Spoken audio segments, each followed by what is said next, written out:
welcome back to PSA TV. This is the Wake Up Call. Joining me on the line right now, I have former Minister of Health, Dr. Fuad Khan. Good morning to you, Dr. Khan. Hi, morning, Christy. Morning to the listeners. How are you this morning? Very well, very good. Okay, so traditionally, Breast Cancer Awareness Month is in October. It's marked across countries throughout the world, and it helps to increase attention and support for awareness, early detection and treatment, as well as care of this disease. Now, as a former Minister of Health, can you tell me the prevalence of this disease in women in Trinidad and Tobago? Well, in recent times, the prevalence and incidence has dropped because of the awareness, as well as the women becoming more astute in their own self-examination and looking for lumps, etc., and also going for mammograms yearly, picking up early lesions, and this has dropped the complications of the breast cancer. It hasn't increased the amount of breast cancer, but it has increased the amount of cancers being found. Yeah. Because once you look for it and it's there and it's early, you will find it. And then early treatment can take place. What used to happen a long time ago, many women did not do self-breast examination, as well as there was no mammograms and whatever. And the incidence of complicated breast cancer, third stage, fourth stage, was high. That has dropped to a very huge extent as we talk in today's world, because of the, as I say, awareness, as well as mammograms, etc. And so the incidence of complicated breast cancer has decreased, high-stage breast cancer. Now, I'm seeing here in an article done by the World Health Organization, it says there are about 1.38 million new cases and 458,000 deaths from breast cancer each year. Right. And it is by far the most common cancer.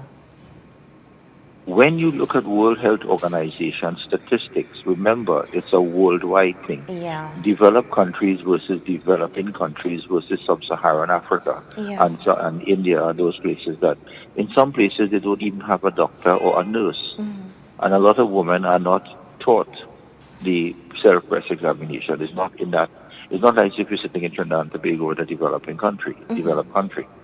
And when you look at those statistics will show a total worldwide statistic rather than a country-by-country statistic. And if you look country-by-country statistic, you will see there's a decline in deaths due to breast cancer in the developed countries that push awareness and also push self-examination and mammograms as compared to those that don't have it. Do you say we in Trinidad and Tobago are fully equipped to dealing with breast cancer and its treatment? We are fully equipped, and we are fortunate compared to other countries because we tend to have a very strong social sector pushing breast cancers and cancer awareness, as well as giving mammograms for women that yearly mammograms for women that desire. There's a high awareness in Trinidad and Tobago, and treatment with oncological treatment is present, surgical treatment is present.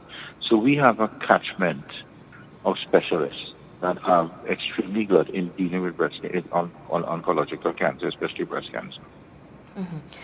Plus our St. James Radiotherapy Unit, where we have the cancer drugs themselves for late-stage cancers, we tend to have much more pharmaceuticals than even the formulary of Britain.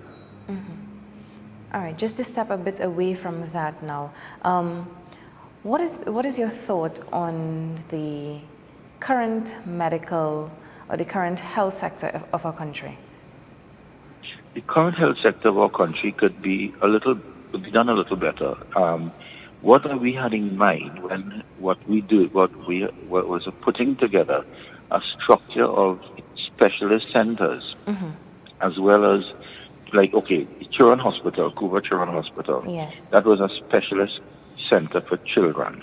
What we also need in our country is not just hospitals being built for general purposes, but this time has come for our country to have standalone centers, specialist centers, such as one for eyes, one for neurosurgery, one for urology, one for cardiac surgery, and so you could promote centers of excellence using these things, as compared to just having general hospitals that has a whiff of specialization in each one. Yeah. So But I'll go to some. I talk in specialists because I'm a specialist. There is also a dire need to increase the level of wellness centers as well as primary care facilities to assess wellness. So something called know your numbers. What is your blood pressure? What is your sugar? What is your cardiac? What is your respiratory function? Know your numbers. Know your cholesterol. Those are centers that need to be developed in Trinidad and Tobago for assessment of wellness, not just for dealing with sickness. Do you think we have a healthy population in Trinidad and Tobago? We have a very high obese population, and it's getting worse as we speak because of our lifestyle and our systems as North American type. We don't have much of a healthy population because diabetes is rampant, cardiac disease is rampant, high blood pressure and strokes are increasing. Because it all goes down to what I just spoke about, primary health care. Know your numbers and deal with your wellness. Check your wellness more so than when you are sick, you go to wherever. But you need to start becoming more astute and checking your numbers before anything happens, such as preventative medicine. And our diabetic population is very high because of the diet, the burning out of the pancreas, etc. So primary health care in this country needs a lot of work. That's why they call it the NCDs, the non-communicable diseases. Yeah. And World Health Organizations and other factors have been promoting the NCD epidemic. We have a terrible obesity problem, and that has to be addressed because of our love for sugar, oils, and salt. And all three of those factors, and flour, could cause serious obesity, hypertension, diabetes, and then it goes to cardiac problems, kidney problems, and neurological problems. And I would have read in the past where diabetes it has increased in the younger generations, that is like the teenagers of our country. Is that so? Yes, that is true. Not only that is because of the high obesity levels, you are getting young people at the age of 10 years and below having type 2 diabetes, which is old onset diabetes. Because of the diet and the lifestyle, they're becoming obese, and what is happening, they're burning out their pancreas and ending up with high cholesterol, which is an older person disease, older age disease, diabetes, type 2 diabetes, and even hypertension. So you are getting a younger age group with high levels of obesity as well as these problems. Now, if you attack the obesity itself, those other problems will decrease because of the obesity is linked to the high level of non-communicable diseases and what we've been speaking about. What do you think are some of the contributing factors which has led to an increase in diabetes in the younger generation in particular? All right, 25 to 30 years ago, the obesity level wasn't and the problems of, age-related diabetes, etc., wasn't as bad. When we started to introduce in this country the fast food industry, the sugar, which is the soft drink industry, the food industry, they're no longer eating close to the ground, increase in salt, increase sugar in systems. You get an addictive population who keeps going back and going back. And there are additives in food that causes severe food addiction. And if you notice and you look at the fast food centers, you will see who has more of those chemicals that causes addiction than the others. And as a result of that, people go and eat more, get a lot of empty calories. And as having empty calories, they tend to put on weight, and they get hungry, go put on weight. So in a day, instead of having 1,800 or 1,500 calories, you take in 3,000 or 4,000 calories. And as a result of that, you are increasing your obesity levels and your sickness levels. So it's basically the entry into this country of the lifestyle behavior, lack of cooking at home, lack of eating close to the ground, as well as easy access to the fast food industry with its chemicals and its addiction. How now does the Ministry of Health come into play there? What can be done from the Ministry of Health's perspective to push Well, awareness? okay. The Ministry of Health has been very vocal. When I was there, I started the Fight the Fat program, and Yes. I also spoke about the NCD programs. We developed with the IADB program of NCD rollout in Trinidad and Tobago. I don't know what has happened to it, but I haven't heard much about the awareness right now. When the minister speaks, he speaks a little bit on it, but it's something that needs to be done on a regular basis and also be in your face, because the advertisers for the fast food industry, the soft drink manufacturers and etc., they're in your face all the time. So you are subliminally conditioned to do that, to go that way. Yeah. The Ministry of Health has to fight that by being in your face to it, what it causes, what could happen to you, and what is the long-term result. So I'm not seeing enough advertising and, as I say, equal advertising of the positive benefits of proper food eating and looking at the food addiction as compared to the food addictive areas and the soft drink manufacturers and the alcohol manufacturers pushing that in your face.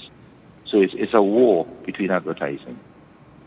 And I think we can see which one has been winning so far. Of course. And if you look at the population, just scan the population, you'll see younger people, women, more so than men, because the testosterone in men keeps them small, keeps them burning and high muscular tone.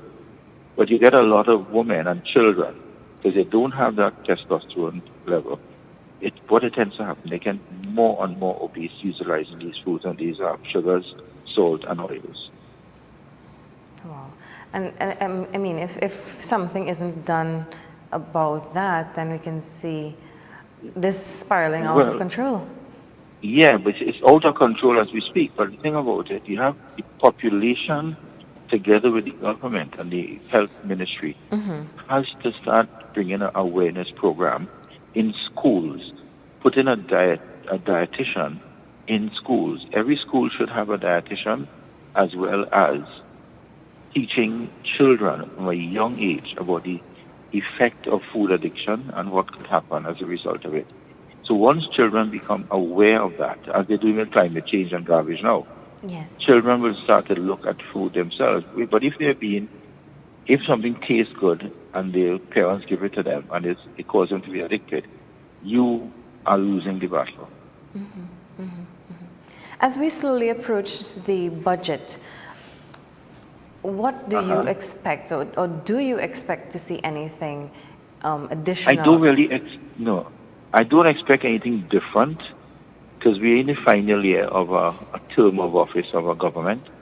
I think what will happen in the budget will be just a continuation of plans and the rhetoric of introducing new ones.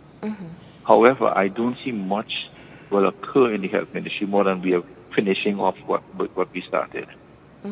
But I would suggest, and I will do it, that we have to put effort on the education of the NCD population, of the NCD's problems, as well as the standalone specialist centers to take care of those who do get sick. When you look back at the health sector from where you left it to where it is right now, what are your thoughts? I don't want to get political, because then I'll be blowing my own trumpet. I don't want to blow my own trumpet, because I spent a lot of time working out in developing a whole physiological structure of the health sector. And I basically have not, I don't want to bash the minister or sound political, but it's not going how we had it being done. It's being done, but you find it's kind of rolling over, kind of slow. And the focus is completely different. Okay. Fair enough. Dr. Khan, before you go, just give me your final comments, please. Well, a healthy population can only occur if the people themselves put an effort into it. You cannot expect a government to make you healthy. You have to start working on your children, working on yourselves, show them a pattern of behavior by eating properly, exercising daily, and making sure that you don't become addicted to alcohol, foods, etc., that will cause obesity and problems. And also check your numbers on a yearly basis, which is your blood pressure. Should be done every let's say every 6 months if you have no problems. Check your sugar levels, check your cholesterol levels, and if necessary, do a stress test if you're above the age of 40. All right. Thank you so much for joining us this morning, Dr. Khan. Christy, thanks for calling me. Thank you so much. Okay, my dear. Bye. All right. That is the former Minister of Health, Dr. Fuad Khan. Not wanting to get too political, of course, but one can't help but compare the progress of the health sector from last 5 years into this 5 years. It's something that we, of course, would be looking at later on this week with the members of the University of West Indies, of course.